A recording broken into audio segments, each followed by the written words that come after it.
École Mévasser. Ariel a fait de la Kabbalah. Et toi ? Ariel Hachetboun, bonjour. Chaque semaine, on a l'honneur et le plaisir d'entendre un enseignement sur la paracha. Tu étudies la Kabbale et la Chassidoute avec ton maître, le Rav Korda, et tu transmets aussi cette sagesse. Le titre de tes livres, Une année avec la Kabbale, secret de la Torah et des fêtes juives. Cette semaine, on s'intéresse aux dernières sections du livre Bamidbar. Après 40 ans dans le désert, avec les parachiotes Matot et Massei, ce sont les dernières étapes avant l'entrée en terre de Canaan. Et commençons, Ariela, par la section Matot. La paracha Matot nous emmène dans les profondeurs de la psyché humaine et de la pensée juive.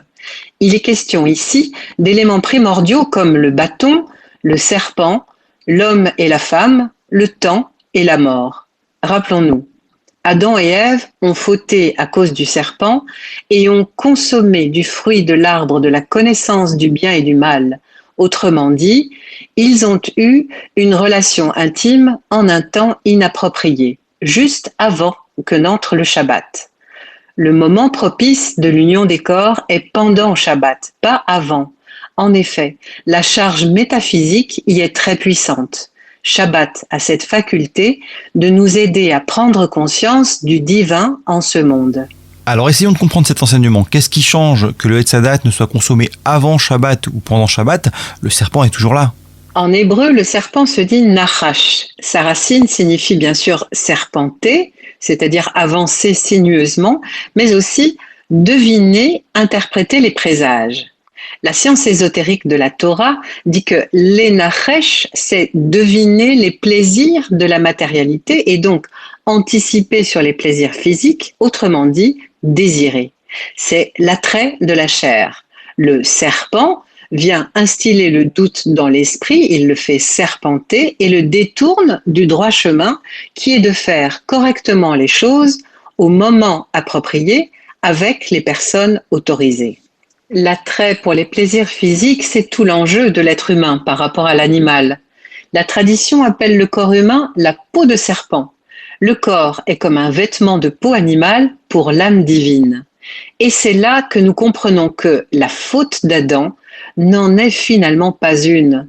Dieu demande à Adam et Ève de ne pas consommer du fruit de l'arbre de la connaissance du bien et du mal parce qu'il ne veut pas que sa créature humaine soit comme un ange dans la perfection. Non, il désire que l'humain reste imparfait et qu'il travaille à se perfectionner. La tâche sera difficile car, contrairement aux anges, l'humain intègre ce qu'il apprend. L'ange, lui, peut avoir une connaissance détachée, alors que l'homme acquiert des connaissances et les mélange à son être, il les fait siennes, il se confronte avec elles. Ainsi, le Créateur avait pour but que sa créature faute et quitte le jardin d'Éden, découvre le bien et le mal, fasse l'expérience de la séparation d'avec les mondes divins, fasse l'expérience de la mort.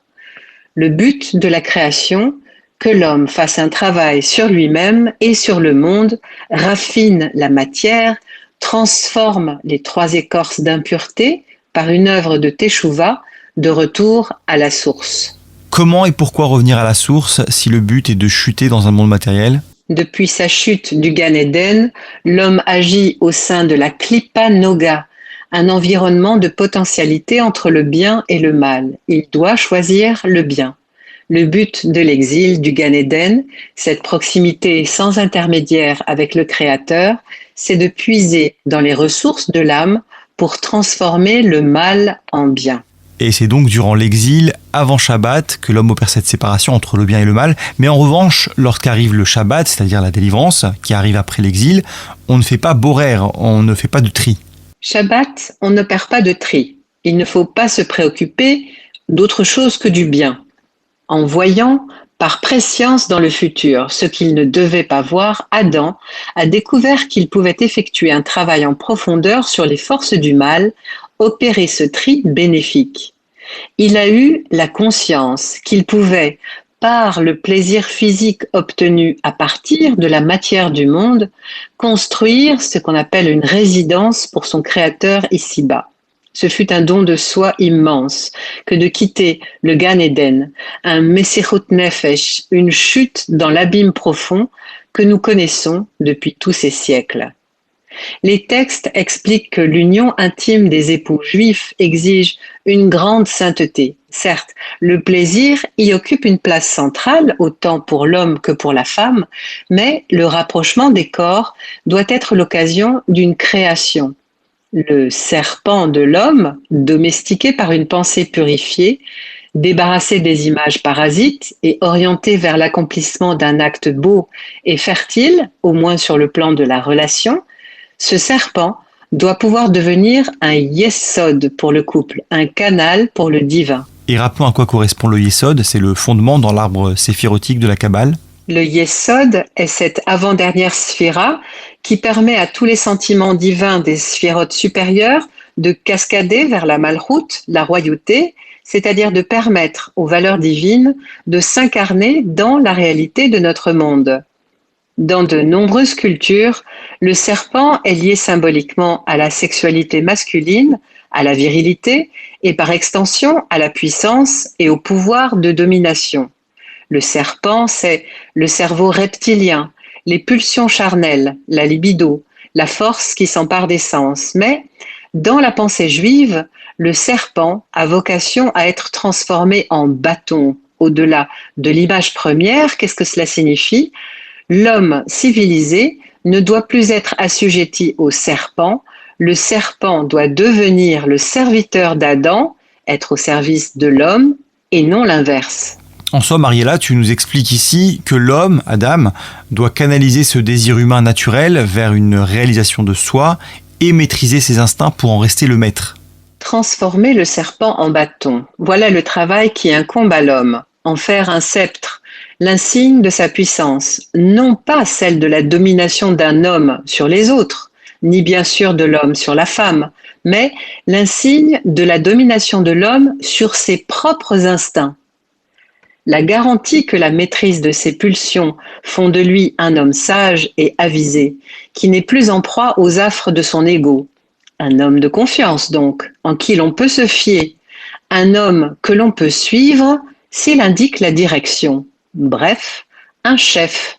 Voilà pourquoi le bâton est l'insigne de la chefferie. Tout comme il est question du bâton de Moïse ainsi que chaque chef de tribu qui est appelé Raché Hamatot. Moïse parla aux chefs des tribus. Moïse parla aux têtes des bâtons, dit le texte. Chaque prince de famille d'Israël possédait un sceptre qui représentait sa tribu et incarnait sa puissance et sa spécificité. Ce sceptre, ce maté, où la racine hébraïque laisse entendre une notion de verticalité, doit agir des mondes supérieurs vers les mondes inférieurs. Il a pour fonction de drainer les valeurs divines depuis le ciel vers la vie sociale sur terre.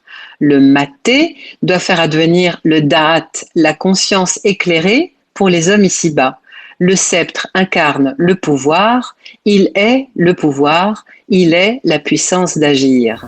Et ce bâton des instincts maîtrisés, des midotes et de la maîtrise de soi avait été donné à Adam Arishon dès le départ par Hachem lui-même. Le premier bâton, le tout premier sceptre, appartenait à Adam. Il était fait, dit-on, de saphir, autrement dit de sphirotes, de sentiments divins magnifiques. Moïse hérite de ce bâton, l'insigne de la puissance divine, royale. C'est grâce à ce bâton qu'il exécutera les miracles sur le sol de l'Égypte pour faire plier Pharaon. Il opposera ce bâton à ceux des magiciens de Pharaon et il ouvrira la mer des joncs pour laisser passer son peuple. Passons maintenant à la deuxième paracha lue cette semaine, la paracha Massei. C'est la dernière section du livre Bamidbar. En résumé, c'est une paracha pleine d'espoir et qui prépare les enfants d'Israël à leur entrée en terre de Canaan. Quelle belle paracha que Massei, celle qui clôt le Sefer Bamidbar. Elle expose les frontières de la terre promise, évoque le Goral, le sort qui attribue son territoire à chaque tribu. Elle nous offre aussi de très belles lois, celles des villes refuges et celles des conditions d'héritage des filles au sein des tribus. C'est une section charnière, notamment avec la mort de Aaron et la disparition des nuées de gloire qui environnaient le camp des Hébreux. Les dernières générations y sont mentionnées et sont nommés les princes qui doivent hériter une terre pour leur tribu.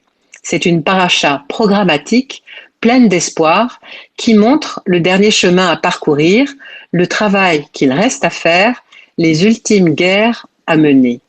Nous retiendrons que c'est la paracha Massé qui dresse le récapitulatif de toutes les pérégrinations des Hébreux dans le désert, leur Massaot.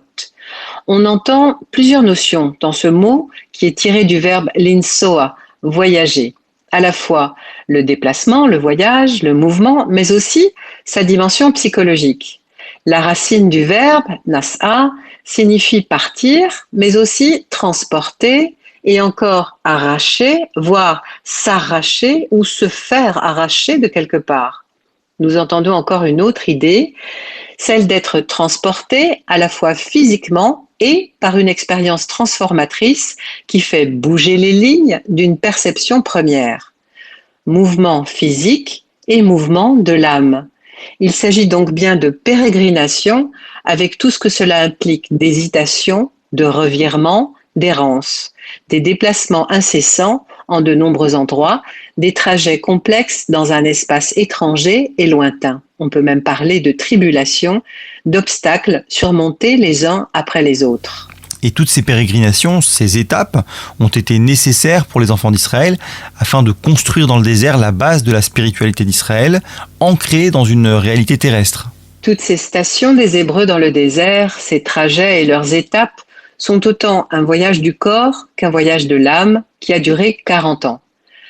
40 est un nombre clé pour la mystique juive. 40, c'est la valeur de la lettre Mem, première lettre du mot Mitzraïm, l'Égypte, dont il s'agit de sortir. 40, c'est le nombre de jours qu'il faut à l'âme pour descendre du monde d'Atsilut jusqu'au monde d'Asiya, dans la matrice, dans le corps du bébé à naître. 40, c'est aussi le nombre de jours qu'il fallut à Moïse pour recevoir les tables de la loi au mont Sinaï. 40 jours, 40 ans, une gestation de l'âme, une génération, le temps symbolique incompressible pour une sortie, une extraction douloureuse, un accomplissement complet, une révolution sur soi-même. L'âme, l'être intime, passe par 40 dimensions différentes avant d'arriver à terme, avant que d'atteindre le terme d'une évolution obligée, d'une maturation. Les sages précisent 40 années dans le désert pour 42 voyages ou étapes. Il faut, à l'âme exilée du juif, passer par 42 dimensions différentes. Chacun d'entre nous connaîtra 42 voyages-étapes dans sa vie, comme des évolutions de l'âme et du corps. Ces massaot sont des tribulations de l'âme. Ces 42 étapes peuvent être achevées en une vie comme en plusieurs. L'âme vient dans ce désert expérimenter le monde et s'expérimenter elle-même. Le temps de l'errance dans le désert est donc un indispensable. Dieu sait que les Hébreux s'effraieront de la difficulté à conquérir la terre promise en sortant directement de l'esclavage. Il leur faut un sas.